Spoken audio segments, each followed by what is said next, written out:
모든 사람이 인권의 선을 지킬 때까지 선 넘는 사람들의 이야기 선톡에 오신 것을 환영합니다.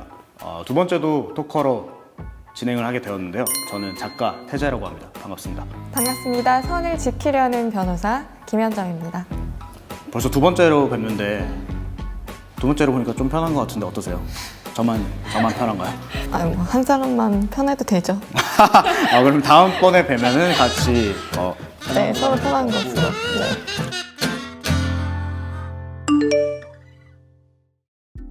저희 지금 두 번째 선톡 제목이 조금 독특해요. 맷돌이 실제로 나타나버렸다. 이런 좋은 문구를 누가 썼을지 좀 궁금한데 설명해 주시겠어요? 네, 제가 한번 사연을 소개해 보도록 하겠습니다. 안녕하세요. 땡땡 공공기관에서 팀장으로 재직하고 있는 홍길동입니다. 요즘 저는 직장 내 괴롭힘으로 너무나 고통스러운 나날을 보내고 있습니다. 괴롭힘의 발단은 새로 오신 저희 기관 이사장님이었습니다. 이사장님은 저희 기관의 노조가 불만이셨습니다. 전임 이사장과 노조가 맺은 협약이 너무 불공정하다며 폭언을 내뱉기 일쑤셨죠. 저는 이런 내용들을 노조와 공유했는데 이게 괴롭힘의 시작이 되었습니다. 팀장급 이상 간부들의 정신교육 시간에 간부의 탈을 쓴 노조 앞잡이는 조직에 있어서는 안 될 사람이다. 노조와 강경 대치하는데 모든 간부들을 협조하라 라는 지시를 하기도 했고, 손잡이 없는 맷돌을 화이트보드에 그리며 어처구니가 없다. 비싼 인건비 주고 명함 파줬는데 노조에 들러붙은 인간들 때문에 잠이 안 온다 라고도 했습니다. 팀장 중에 지가 노조원인지 간부인인지도 분간을 못하고 노조에 일러 바치는 팀장이 있다 라며 들고 있던 펜을 던지기도 했습니다. 강요와 모욕, 협박 등이 계속되고 있는 상황입니다. 저는 이 일로 정신과 치료까지 받기 시작했습니다. 이런 일을 해결해야 할 자리에 있는 분들도 분명 제가 이런 일이 있다고 의사표현을 했지만 아무런 조치를 취해주지 않았습니다. 제가 그렇게 잘못한 건가요? 직장에서 제가 의지할 사람이 아무도 없는 것 같습니다. 이분들 선 넘은 거 맞는 거죠? 라고 사연이 왔습니다. 사연을 읽어주셨을 때 이게 최근의 결정이 맞는가? 라는 의문까지 들었어요. 한 10년 전? 20년 전의 얘기가 아닐까. 특히나 공공기관에서 이사장님께서 직접 이런 얘기를 공개적으로 할 수 있다는 것 자체가 좀 사실 굉장히 놀랬고 영화가 생각이 났어요. 네, 맷돌 하면 이제 바로 나오죠. 어이가 없네. 맷돌이랄까, 저는 제가 작가로서 이런 비유라든지 이런 단어를 사용을 한다는 것은 이런 결정을 그 뇌에서 결정을 했을 거 아니에요. 이분도 그런 것들이 되게 좀 정말 어처구니가 없네요. 선을 좀 심각하게 넘으시는 것 같아요. 조직 안에서. 그리고 그냥 조직을 떼고 놓고 봐도 개인 대 개인으로 이렇게 그 정신과 치료까지 받을 정도로 그럼 정신적인 피해가 엄청 크다는 거잖아요. 그 치료를 받으러 가기 위해서 조퇴를 사용을 하려고 했고, 거기에 이제 직장 내 괴롭힘이라는 워딩을 사용을 하신 것 같은데, 제 생각에는 이분이 이 내용을 알리고 싶다든지 아니면 이걸 기록으로 남기기 위해서 썼지 않았을까라는 생각을 해요. 중간 관리자들한테 어떻게 보면 좀 도와달라는 신호일 수도 있겠죠. 내부적인 좀 프로세스나 절차가 있으면은 좀 도움을 달라라는 걸 수도 있을 것 같아요. 직장생활 하시면서 공식적으로 나타나지 않지만 주변에서 보거나 들었던 적이 있으신지 좀 궁금해요. 대부분의 사람들이 판례에 나온 거라든지 인권의 결정은 당사자 일이라고 생각하지는 않는 것 같아요. 어떤 애가 그걸 당했대라고 들어본 적은 굉장히 많거든요. 그래서 걔는 그랬대, 그래서 뭐 회사를 관뒀대, 뭐 정신과를 다녔대 라고 생각을 했을 때 보면은 방관자라기보다는 전 제3자가 조금 더 적절할 것 같은데, 내 일이 아닌 것처럼. 저도 제3자가 된 경우가 있었던 것 같기도 하고요. 근데 그때 당시에 내가 어떤 일을 해야 되는지는 잘 명확하게 아직도 잘 모르는 것 같아요.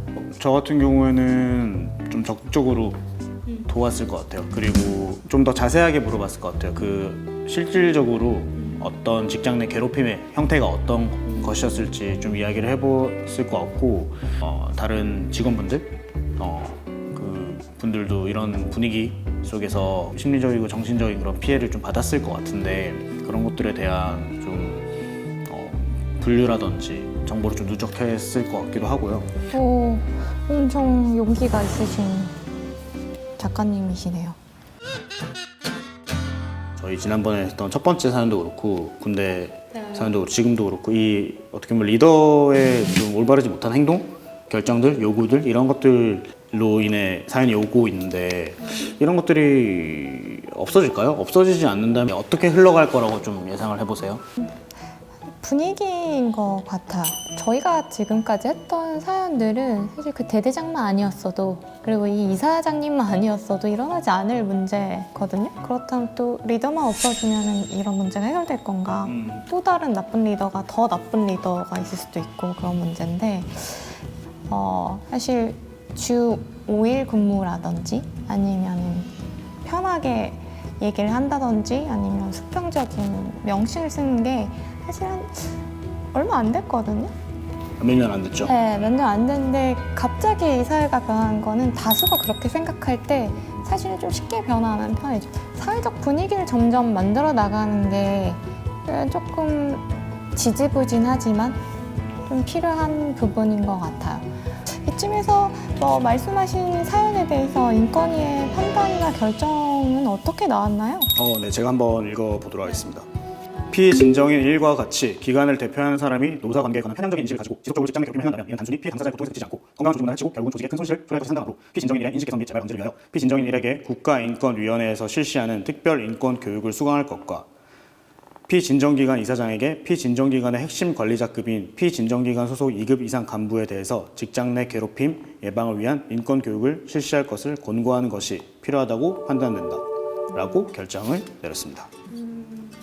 그럼 제가 지난 시간에 인권위의 결정들은 법적인 강제력이 없다고 말씀을 드렸는데요. 네. 기억을 하실지 모르겠지만 그런데도 불구하고 왜 사람들은 자꾸 인권위한테 이런 결정들을 요청을 하는 걸까요? 이게 인권 침해나 차별이 당사자한테는 정말 그 개인의 영혼을 갉아먹는 그런 고통을 줄 수가 있을 텐데 공식적인 그런 강제력, 법적인 효력은 없지만 뭔가 인정받는 기분? 내가 받았던 그런 침해나 인권 침해나 그런 심리적인 고통이나 이런 것들이 좀 더 분명해지고 내가 받은 피해가 인권 침해 선을 넘은 것이 맞나라는 그런 물음표를 가지고 있을 텐데 이렇게 진정을 올리고 나면 그 물음표들이 조금 꼿꼿한 그런 느낌표로 변하는 그런 느낌이 들지 않을까 싶어서 그런 인정받는 그리고 인권위원회는 그것을 또 인정해주는 그런 역할을 하기 때문에 이렇게 진정을 올리는 거라고 저는 생각이 되고요. 결국에는 국가인권위원회라는 기관도 하나의 기관으로서 법에서 해결하지 못하는 애매한 영역들에 대한 보완이 되고 있고 그게 이제 인정을 해줌으로써 공감을 해준다라고 이해를 하면 될 것 같은데 오늘 이야기는 좀 저 자신도 많이 돌아보게 하게 되는 것 같아요. 자, 오늘 저희 이야기는 여기서 마무리해야 될 것 같은데요. 앞으로도 인권위원회가 소개하는 이런 선톡이 그리고 작가님과 제가 함께하는 시간이 적어지기를 바라면서 오늘 여기까지 선톡이었습니다.